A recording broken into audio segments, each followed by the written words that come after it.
Good afternoon po. Nandito po tayo sa Greenland Executive Village sa Cainta, Rizal. Yan.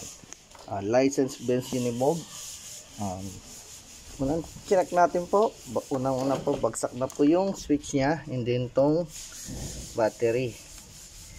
Yan. Nasa 2.9 volts na lang. Yan. Yan na lang. 2.9, 2.8. Yun na lang po yung ano niya. Try po natin to, napapalitan po ng battery, and then check din po natin ibang linya itong sa cambio, sa shifting gear siya, and then sa acceleration motor. Check din natin po sa linya ng audio.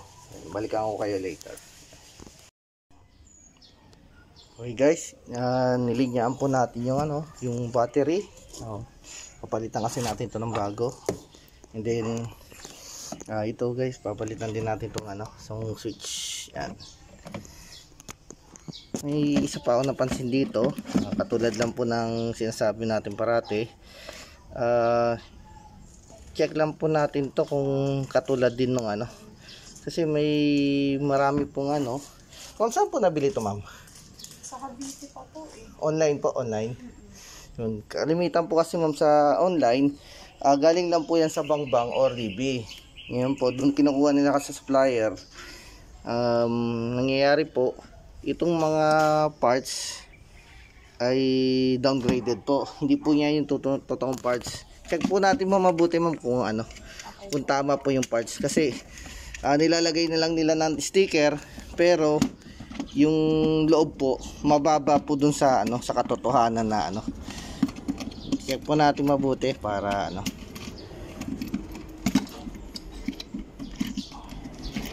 Hindi rin po kasi alam ng mga seller to eh. Ang nakakalam lang po nito is yung supplier. Mga seller po, buwang bibig lang, magandang quality katulad sa mall. Pero nangyayari po ay hindi totoo kasi doon lang din nila kinukuha. Check po natin mabuti, sana tama. Karamihan kasi nito tampered lang eh. Check natin. Dito yung sticker. Sana okay yung nabili ni ma'am.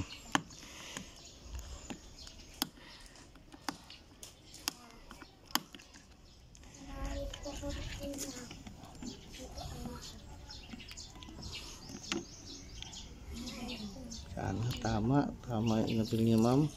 Tama naman po. Tingnan po natin kung sana tama. Ate, bakit? Natin. Oops. Ito pa yung totoo niyan. Tempered sticker lang po yan. Oops, tingnan natin. Ouch. Katulad po nung iba, nakalagay po, nilagyan lang po na nila ng sticker 35 amperes kasi malaki po to eh. Kapag malaki pong ride-ons, talaga mataas dapat yung capacity. Pero yung actual, ayan po, 15 amperes lang. Yan. Dinounted din nila ulit yung pyesa. Magkano ba ibili nyo ma'am? 16. 16. Yun po.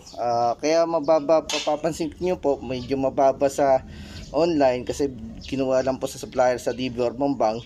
Mas mababa po siya dahil po pinapalitan ng pyesa. Yun po. Kaya mapapansin yun, medyo may kamahalan sa mall. Tapos doon sa mga kasi ito, license to, orig to. Kung totoosin orig to ma'am eh. Orig na ride-ons. Yung nga lang, yung internal parts doon nila pinapalitan. Katulad yan, 15 amperes lang 35 to. Ito yung totoo, 15 lang. Pero kung okay pa naman to, wala namang problema ma'am. As long as umaandar naman po siya, walang problema. Just in case na lang kung sa katagalan, pwede naman po siya palitan. Pero kung kung under pa naman po siya, wala naman po problema. Ayusin na lang po natin dito sa bandang battery and then sa linya po. Okay. Yan. So guys, bali may napansin ako dito. Wala naman siya dito sa taas, mukhang hindi naman siya nabasa. Yung nga lang, may pumutok siya dito sa sa linya po to ng motor lines ito. I-ano natin, ayusin natin to. Diba? Kalimitan po kasi, although di nabasa, tapos nagkakaroon ng ganyan, nangyayari po kasi yung capacity. Ngayon, kung na-over capacity, dahil nga 15 amperes lang, hindi niya kinakaya. Nangyayari, nagkakaroon ng siyempre kapag nag-overheat yan, puputok talaga yan. Pero try natin gawa ng paraan. One eternity later. Guys, inabutan tayo ng ulan dito sa Cainta, sa may Greenland Executive Village. Yan. Medyo naanggihan na siya. Okay na. Ikakobera na lang natin at naanggi-anggi. Pero testing muna natin. Yan, tapos na to. Bali guys, pinalitan po natin ng battery. Ginawan po natin ang paraan yung board para hindi naman masyadong gumastos na si ma'am. Dahil nga yung sinasabi ko, kulang sa specs. Kulang sa specs siya. 15 amperes lang kasi yung board. Siguro nababad to sa 4-wheel drive. Talagang mahirapan siya. Kaya bumigay yung linya ng motor. Yan, itong battery, sira na yung battery niya. Try natin. So pinalitan natin ng susian, tas ng pedal. Yan. Ay, di pa pala naka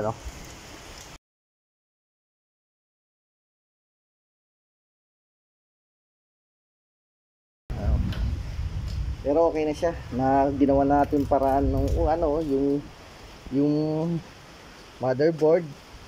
In-upgrade natin yung battery. Pinalitan natin ng susian. Kasi na yung susian niya, tapos pedal. Yung charger niya, so far okay pa naman yung charger niya. Ito na lang, testing na lang natin.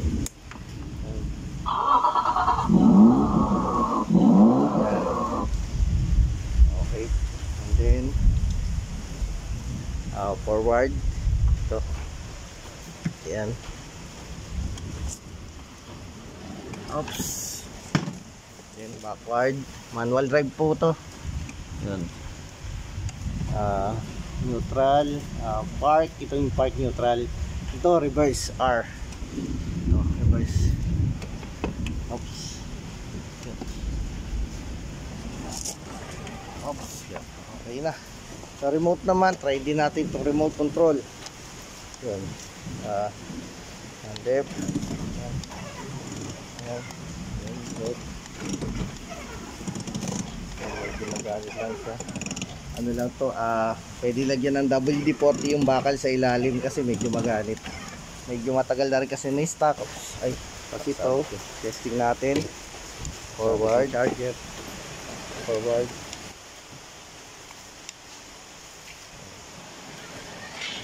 Backward.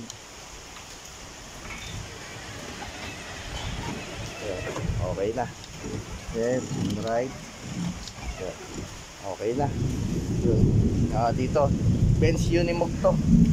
License Benz Unimog dito sa Executive Village, Greenland, sa Cainta, Rizal. Yun. Cover na natin kasi medyo malakas na yung ulan. And naanggihan.